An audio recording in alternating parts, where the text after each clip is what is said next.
Hey everybody, this is Justin from Dillingham Family Farms. I'm out here on a beautiful, beautiful February day. This is February the 4th. You can see over my shoulder I just moved. I've got 9 steers here and I just moved them into the last little section of grass on this particular field.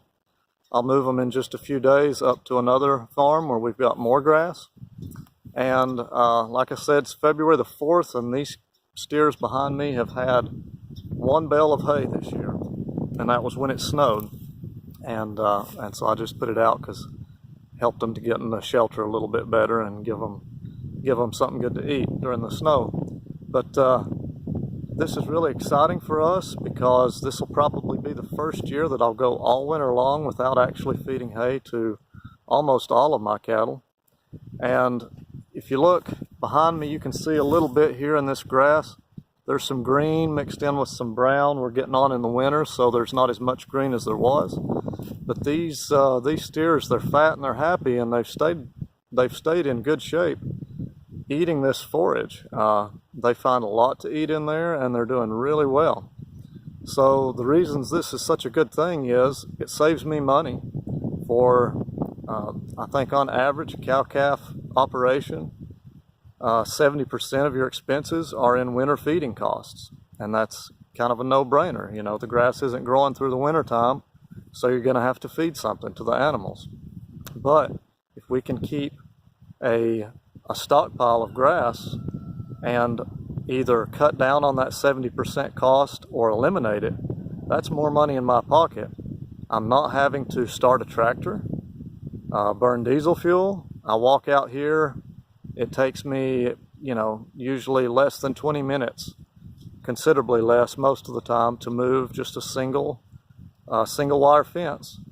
And the cattle, it makes them extremely more accustomed to being around people. They're very tame. They're waiting for you every time I come over to move them into a new strip.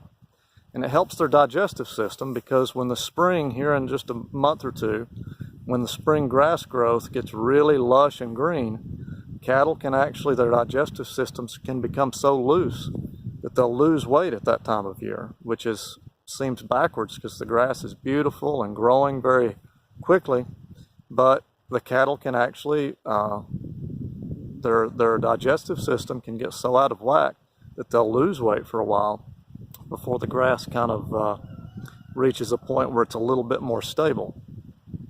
So in this system, we're hoping that when that time comes, we'll transition to where these animals are eating them in each mouthful. They're getting some more dry matter from the wintertime stockpile along with the spring growth that's coming on.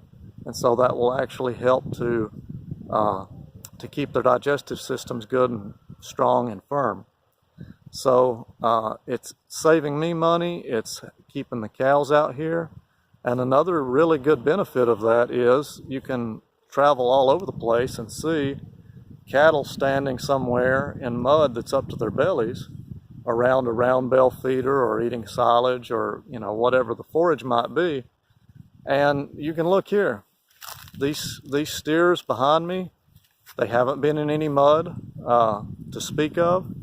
They move to a new fresh section of pasture every day, and they're depositing their manure all over the fields so that the biology in the soil will start to metabolize that very quickly here as it starts coming back alive in the spring. So we're really excited about that. I hope you are too, because we're trying to produce the best quality grass-fed beef that we can, and these steers here have, I think, all gained at least 100 pounds this winter just on this forage here. So that's extremely cheap, good quality gain that we're getting on these animals.